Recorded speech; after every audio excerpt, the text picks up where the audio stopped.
সুন্দর গলে গেছে। আমার চিটি মারিনি কড়াইতে রান্না, হেভি হয়েছে আজকে মটনটা। দারুণ না,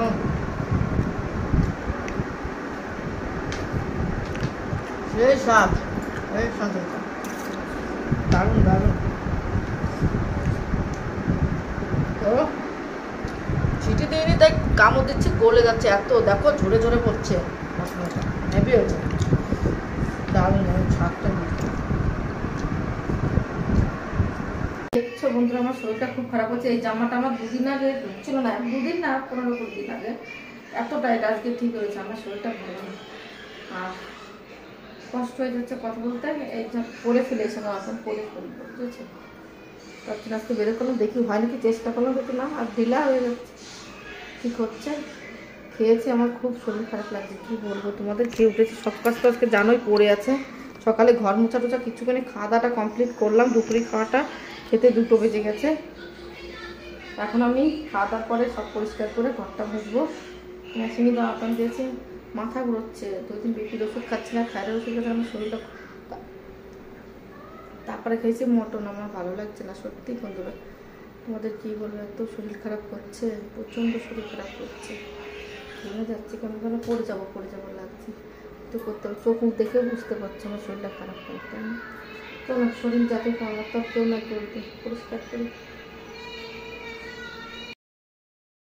দেখো আমার শরীরটা খারাপ বললাম তোমাদের, কিন্তু শরীর খারাপ হলে কেউ দেখবে না, কাজ তো করতে পারে, কাজ তো করলে না শরীরটা ভালো হয়ে যায়। আমি কাজ করব, শরীরটা ভালো হয়ে যাবে, যত বলবো রোগ রোগ তত রোগ এসে যাবে। ভাবছি এখন থেকে বলবো না শরীর খারাপ। কী বলো তো, আমার বিপির ওষুধটা ফুরিয়ে গেছে, তোমার দাদাভাইকে এই ফাইলটা দেবো, ভুলেই যাচ্ছি। আর থাইরয়েড ওষুধটা ছিল না, থাইরয়েড ওষুধটা নিয়ে এসেছি সেদিন। থাইরয়েডের ওষুধটা কী বলো তো, 50 mg মনে থাকে। আর এবার বিপির ওষুধটা তো বোঝা যায় না, আর বিপি না মাপা অবধি ডাক্তারকে দেখানো ঠিক না আমার মনে হচ্ছে। তারপরে এখন তোমার দাদাভাই বলছে, তোমার দাদাভাইও ডাক্তার দেখানোর টাইম আছে ওই এই মাসের শেষের দিকে, আবার আমি যাব, আবার তোমার দাদাভাইয়ের সঙ্গে যেতে হবে।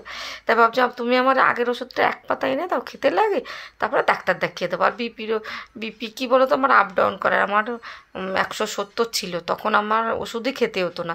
তোমার দাদাভাই বলতো না খেতে হবে না, কিন্তু ডাক্তার যখনই দেখিয়েছে, ডাক্তারে বললো তোমার হার্টে অ্যাটাক করছে, মানে বিপি ইসের জন্য তুমি যদি না খাও তোমার হার্টের প্রবলেম। তার জন্য তোমার দাদা বললো ঠিক আছে। তা আমার নর্মাল পাওয়ারটাই দিয়েছিল, কিন্তু নর্মাল পাওয়ার দিলেও মাঝে আমি একদিন বিপি মেপেছি, আমার কিছুটা কমেছে, কিন্তু একবার নর্মালে ছিল না। এখন আবার সেই ডাক্তারটা আমাদের ফ্রি চেক আপ ছিল, মানে ফ্রি, আমরা হেলথ ইন্স্যুরেন্স করেছি, সেটা 1 বছরে একবার ফ্রি থাকে না, সে ফ্রি অফারটা ছিল, আমরা গেছিলাম। তোমার দাদাবার অনেকটা তো শরীর খারাপ হয়েছে, অনেক রকম রোগ ধরা পড়ে গেছে, বছরে একবার চেক করা অবশ্যই সবার প্রয়োজন। সবাইকে বলবো, দেখো শরীরে চেক করলে কেউ না কেউ কোনো রোগ বেরোবে, কিন্তু যতই বেরোক তার জন্য ট্রিটমেন্ট আছে, অল্পতে ট্রিটমেন্ট করে সুস্থ হয়ে যাবে। আর শরীর তুমি চেক আপ করবে না, কিছু করবে না, তখন তুমি ডাক্তারের কাছে কী বলো তো, পরে বড় হয়ে যায় অসুখটা। ওই জন্য আমরা প্রতি বছর 1-1বার করে চেক আপ করি। এইবারে তোমার দাদাভাইয়ের শরীরটা অসুস্থটা ধরা পড়েছে, এখন তার জন্য ওষুধ খেয়েছে। তোমার দাদাভাই আগের থেকে অনেকটা সুস্থ আছে, আর ডাক্তার দেখাচ্ছে। আর আমারটা কী বলো তো, আমার বিপির প্রবলেম ছিল, আর ছিল কোলেস্ট্রল বেশি। আমাকে বলেছে কোলেস্ট্রলের জন্য ওষুধ খেতে হবে না, তুমি একটু তেল মশলা কম খেও। কিন্তু আমাদের বাড়ি তোমরা তো দেখো চিকেন মটন এটা বেটা হওয়ার তালেই থাকে, তেল মশলা খাওয়াটা খুবই কম হয়।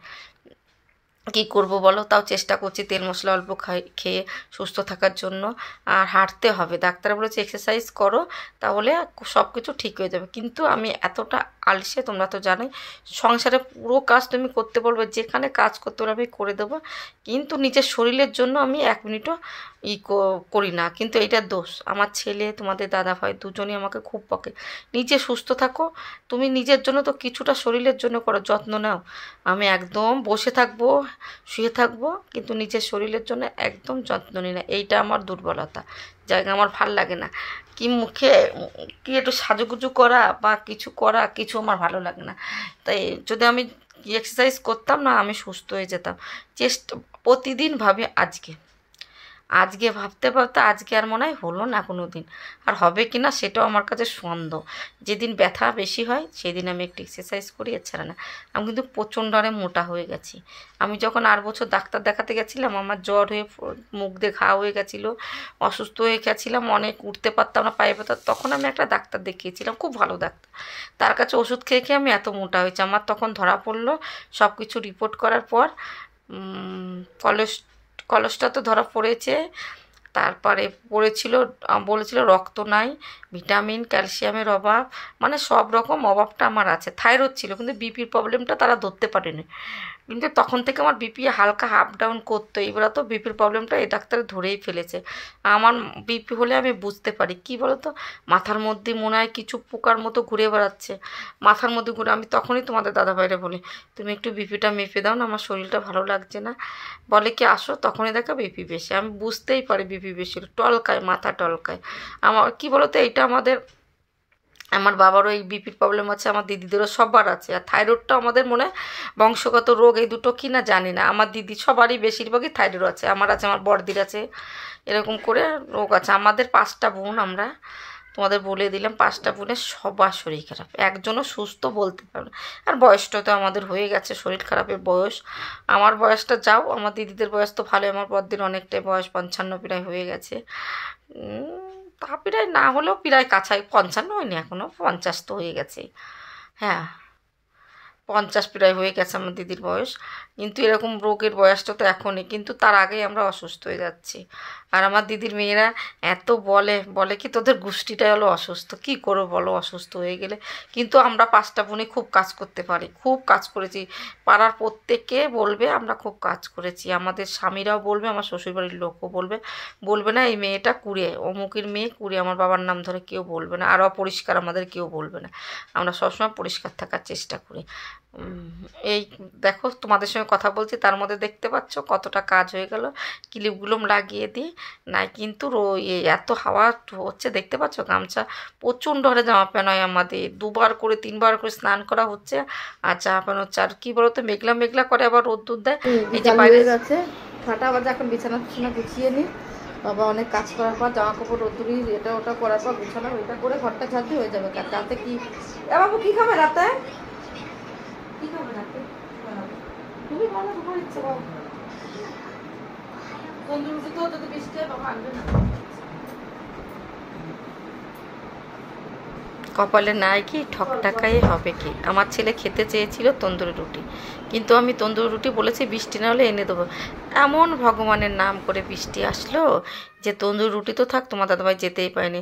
লাস্টে আমার ছেলেকে ভাত দিতে হলো, ভাত দিয়ে খেয়েছি। কী করবো, ও না মটনটা হলে তন্দুরি রুটি খুব পছন্দ করে। আর তন্দুরি রুটি তো বাড়িতে বানানো যায় কিনা জানি না, আমি পারি না। তাই আমার ছেলেকে খেতে দিতে না পেরে আমার খুব খারাপ লাগে। ও যেটা খাইতে যাবো, ও অত কিছু চায় না। ওর আমি বলছিলাম এমনি রুটি করে দিতে পারতাম, কিন্তু তন্দুরি রুটির সঙ্গে ভালো, মটন তো আমাদের সচরাচর আনে না। কেন, তোমার দাদাবার শরীর খারাপ, আমার শরীর খারাপ, তার জন্য আমার ছেলেরও WBC বাড়া। আমাদের মানে সবার একটা মানে মশলা খাওয়া কম, মটন খাওয়া আমার তো একদম বারণ করে দিয়েছে। তোমার দাদাভাইকে বলেছে লাল মাংস তো বলে মটনকে, বলে কি একদম খাওয়া যাবে না। তবু তোমার দাদাভাই মন মানে না, তো বুঝতেই পারছো বাঙালি মানুষ, আমরা খাই খাই খাই খাই। তাই তোমার দাদাভাই একটুখানি নিয়ে এসছে, তাই আমি রান্না করে দিই। রান্না একটুখানি না, 1.5 কিলো নিয়ে এসছে, রান্না করে দিয়েছি। আগে 1 মাস আগে খেয়েছি 1 তারিখে, আর আজকে খাচ্ছি। মানে বুঝে 1 মাস পর পর এক দিন খেতে তো হবেই, বলো, সপ্তাহে না খেতে পারি। ডাক্তারে মানা করেছে, মাসে তো একবার না খেলে তো মাথায় ঠিক থাকবে না। মটন একদিন না খেলে ভালো লাগে বলো। দেখো তার সঙ্গে সঙ্গে কথা বলছি, আর দেখো আমার বিছানার চাদরগুলো পাতা কমপ্লিট হয়ে যাচ্ছে। রোদ্দুরটা বেরোলে না আমি গদিটা রোদ্দুরে দেবো। গদিটা অনেক দিনের তো, কেমন যেন কেমন ভিজা ভিজা চিপকা চিপকা লাগে আমার কাছে। আর এই টেডি বিয়ারটা কিনেছে আমার ছেলে, ইউজ করে না, এত রাগ হয়। পার্সেল চলে এসছে, দেখতে পাচ্ছ।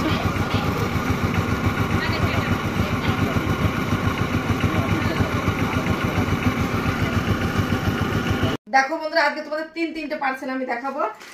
একটা তো আনবক্সিং করে নিয়েছি, সেটা তো দেখেছো। এটা প্রথম দেখো, এটা তো দেখেছো, ওয়াশিং কভার লাগানো, এখনো লাগানো, কালকে আমরা লাগাবোই। আর এটা একটা দেখো, একটা, আর স্পেশাল এই একটা, বাবা খুব ভারী, এই একটা, তিনটে হলো পার্সেল। প্রথমে এক একটা করে দেখাচ্ছি। বাবা কি করে খোলে মানুষ, খুলেছি। খুলে ফেলেছি। এটা কি দেখে আলাদা দিচ্ছে মনে হচ্ছে না? এটাই চেয়েছিল ভালো করে। আমাদের ওইটা আলাদা সিস্টেম, চেন সিস্টেম, এটা আবার পিঠে সিস্টেম। ছোট হবে তার থেকে, তাই না?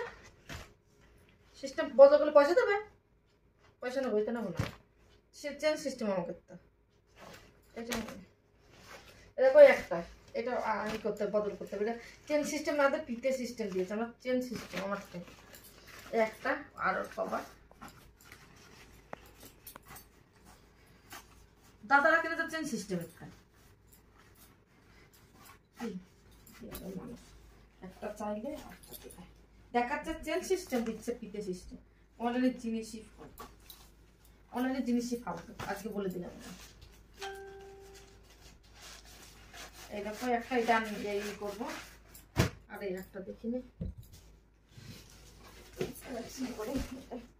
কোথা থেকে করতে হবে।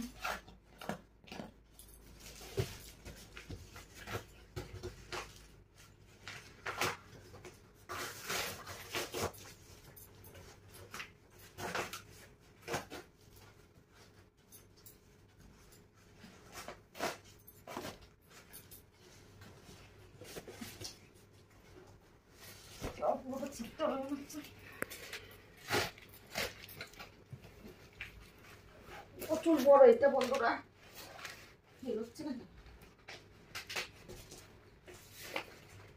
বেরোচ্ছে না গো।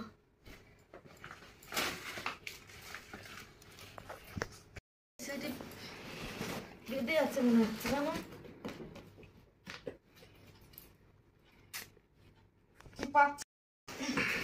খুলতে পারছি না বন্ধুরা। এটা ছিটতে হবে, এখানে খুললে হবে না।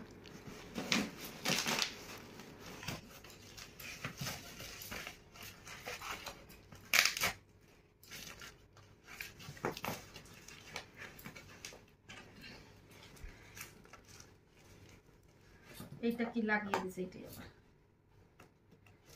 বিরক্ত করে।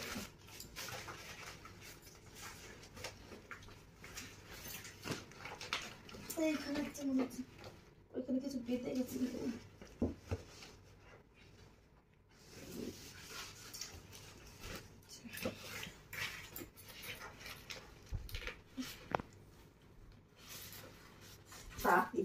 হচ্ছে না বন্ধুরা।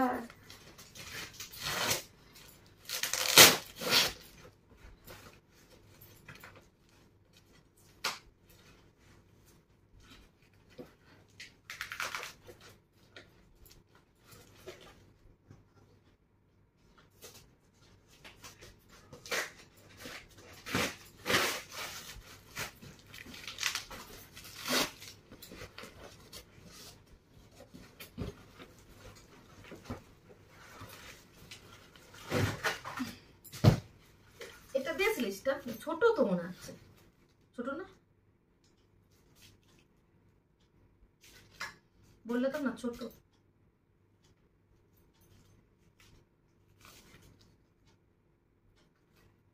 বুঝতে পারছো? এই যে এইটা নিয়ে এসছে দেখো, স্ট্যান্ডটা, এইটা স্ট্যান্ডটা ভারী আছে খুব। স্ট্যান্ডটা ভাড়া করেছিল, স্ট্যান্ডটা এসছে। ঠিক আছে বন্ধুরা, দেখো দেখে নাও।